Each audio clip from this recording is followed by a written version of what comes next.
सबसे पहले तो मैं शोक प्रकट करना चाहूँगा कि आज हमारे भारतवर्ष में ऐसी घटनाएं घटित हो रही हैं जो बहुत ही निंदनीय है।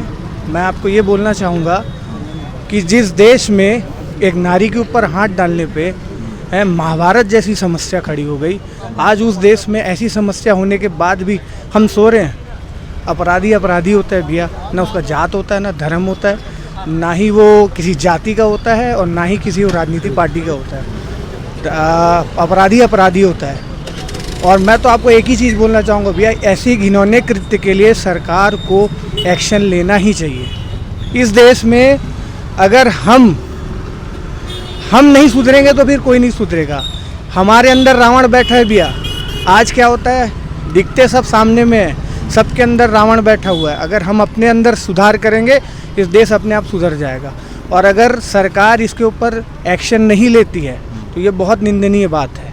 सरकार को इसके लिए कठोर कानून बनाना चाहिए। अगर ये नहीं बनाती है तो बहुत दुख का विषय है, क्योंकि ये आए दिन घटनाएं घटित हो रही हैं, चाहे इस राज्य में हो, चाहे देश के किसी भी कोने में हो। अगर कोई बलात्कार करता है तो बलात्कार का सज़ा होना चाहिए, या तो उसे फांसी की सज़ा दीजिए या ऐसी सज़ा दीजिए जिसकी वजह से दूसरी बार या कोई दूसरा अपराधी इस कृत्य को करने से पहले 10 बार सोचे। या कोई भी आपदा आती है तो समाज के संगठनों को, चाहे वो कोई भी संगठन हो, हिंदू संगठन हो, सामाजिक संगठन हो, उनको मुखर होकर आके उन बातों पर बात करनी चाहिए, लोगों को जागरूक करना चाहिए। क्योंकि एक किसी भी संगठन का यही काम होता है कि लोगों को जागृत करे। तो हमारा मानना है कि इतनी बड़ी घटना किसी भी राज्य में हो, ऐसा नहीं कहता मैं कि इस राज्य में हो, उस राज्य में हो, जिस राज्य में भी कोई घटना होती है उस घटना को लेकर वहाँ का मुखिया होता है मुख्यमंत्री को वहाँ ऑब्जेक्शन उठाना चाहिए। वहाँ उस घटना में जो सम्मिलित है उनको जेल में डालना चाहिए, उनके ऊपर कार्रवाई करनी चाहिए। वो ये ना करके खुद ही मुख्यमंत्री, खुद ही स्वास्थ्य मंत्री, खुद ही गृह मंत्री हैं वो, और वो खुद ही प्रोटेस्ट करती हैं और जाकर बंगाल में बोलती हैं कि मैंने उन्हें 10 लाख रुपए दिए।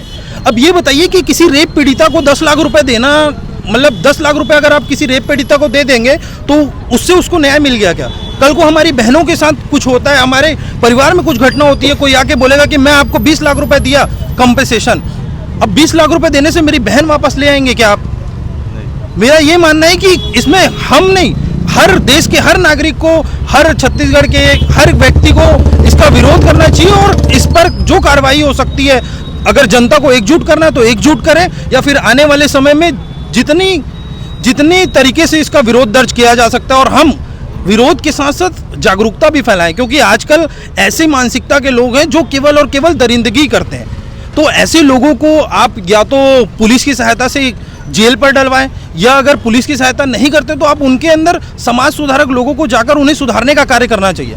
तो मेरा यही मानना है कि अब जब भी ऐसी कोई घटना होती है तो हमें एक संगठन के रूप में लोगों को जागृत करना चाहिए। घटना को लेके गुस्सा है, लगातार लोगों के मन में सवाल है कि हर बार देश की कोई ना कोई बेटी ऐसे दरिंदों का शिकार कैसे हो जाती है। ऐसी कई घटनाओं पे हम देखते हैं कि सरकार इस पे बहुत ज़्यादा कोई तेज एक्शन नहीं ले पाती। बंगाल की सरकार भी बहुत ज़्यादा कोई एक्शन नहीं ली है।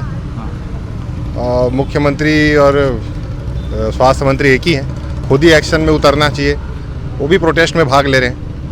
ये थोड़ा सा इसमें सुधार आना चाहिए, कानून की नज़र से भी और सामाजिक नज़र से भी। इसमें जो बेहतर हो सकता है वो कदम उठाने चाहिए। और हम सबको भी एक दूसरे को, लड़कों को, बहनों को भी इस विषय में जागृत जरूर करना चाहिए कि भविष्य में ऐसी घटनाएं कम से कम हो।